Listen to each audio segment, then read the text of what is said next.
There's not a small desire to read something like White Fragility as a way to arm yourself with righteous facts in the face of some imagined racist, to have on hand the perfect argument to swing their otherwise ignorant views, to be performatively woke. Now, of course, this seems a little empty and misguided, using racism as a way to burnish the self for others to see. Hell, even shooting this review of Robin DiAngelo's book seems a little calculated and showy in this moment. And of course, as far as anti-racist reads go, I managed to pick the one written by a white woman author. But I still think this is a great read and a welcome addition to the anti-racist syllabus. Think of it as Anti-Racism 101, the book that you hand your Aunt Karen, who still insists, but don't all lives matter, or your friend who says she doesn't see color, but you know nurtures a tiny little Karen in their heart. I'm sorry, I can't hear you either. I'm being threatened by a man in the ramble. Please send the cops immediately. And maybe this seems like a narcissistically woke endeavor, not quite at the level of influencers posing at Black Lives Matter protests or pretending to help with the rebuilding effort, but more of the geeky equivalent. But still, in this moment, I think a lot of us need help seeing our own privilege and having our eyes opened.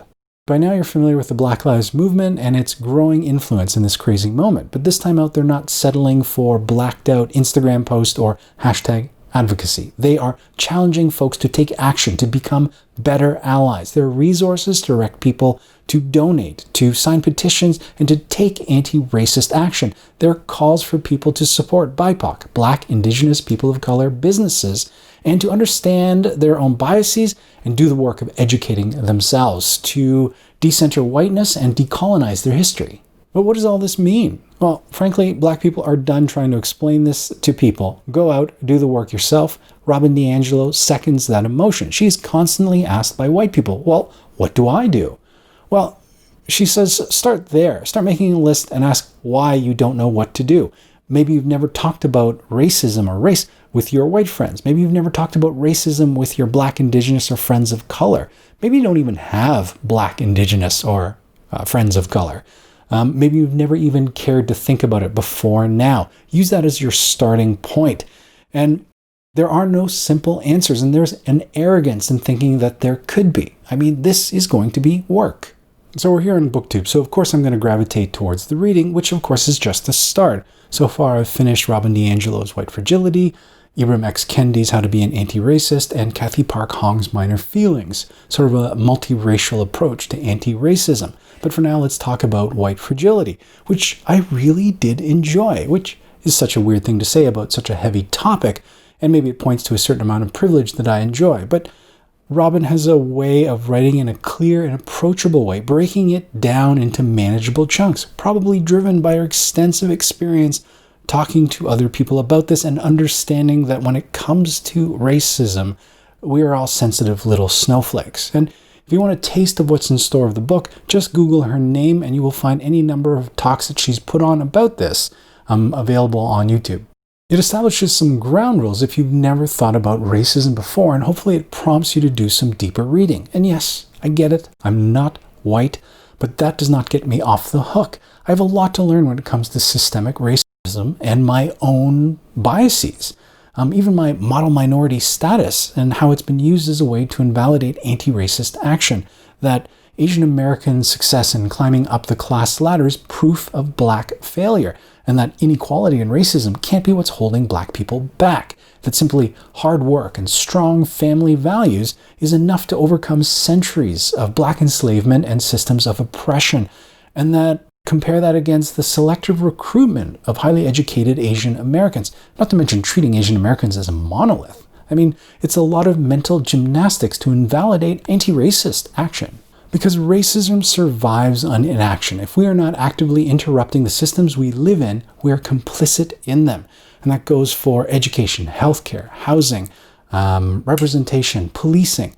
And when we start taking action like the current trend to defund the police, well, that can start to feel a little uncomfortable. And I don't have all the answers here. I'm still learning too. And chances are there's a lot that you need to learn or unlearn, regardless of how woke you feel.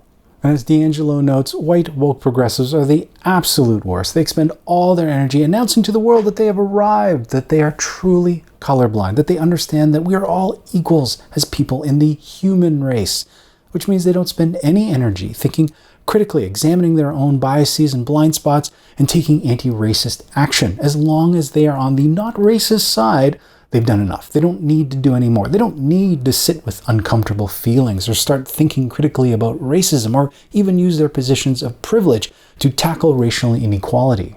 Listen, there is nothing in mainstream culture that gives us the information or nuanced understanding which is arguably the most complex and enduring social dynamic of the last several centuries. And are you at least willing to consider that because you're not a black person, there may be some racial dynamics that you cannot see, and that a black lived experience might offer additional insight? And if not, why not? Well, I don't see race. Well, then how can you see racism? And at this point, you just throw up your hands in exhaustion and maybe feel a tad overwhelmed. And it's like there's this reflexive, but I'm a good person. I mean, I work in a diverse environment. My cousin's married to a black man. I voted for Obama twice. I would have voted for Obama for a third term if I could. And there, we see that white fragility rearing its ugly head. If you are white and ever challenged to examine your own racism, maybe it was a joke, an assumption, a desire to touch a black woman's hair, complimenting a person of color on how articulate and well-spoken they are, constantly mistaking your one black coworker for the other black coworker. If you've ever been challenged that way, there's this tendency to be defensive because it feels like you're being told that you're a bad person, and suddenly all your energy is spent trying to deny that possibility and maybe even working towards invalidating the messenger, that they didn't get it. They're taking things too far. That's just they're way too sensitive. And very little energy instead will be spent on examining why what you said or did may have been hurtful. And all that sputtering indignation only works to reinstate the racial hierarchy, to a return to racial comfort with whites in a position of dominance. It's gone to the point where black people don't even bother calling this stuff out, these microaggressions, because all it does is it leads to anger and resentment. I mean, the worst thing that has impeded anti-racist action and conversation is this notion that a racist is an individual consciously and with intent acting with malice towards another based on their race. So basically a bad person, which somehow has gotten us to that point where being called a racist is somehow worse than being subjected to racism. We're all racist, raised in a racist society, and the only antidote to white fragility is building up our stamina to bear witness to racial pain. And I know you can completely dismiss this book as just more white navel-gazing, a classic example of a white liberal taking up space, making a ton of bank beside, in something she has no lived experience in. I mean, this book doesn't really examine notions of intersectionality, and at its most damning, perhaps all this is doing is arming individuals with the right words to say as opposed to making change. You need to be an activist, and an activist, as Ibram X. Kendi states, produces power and policy change, not mental change. A person that has no record of power or policy change is not an activist.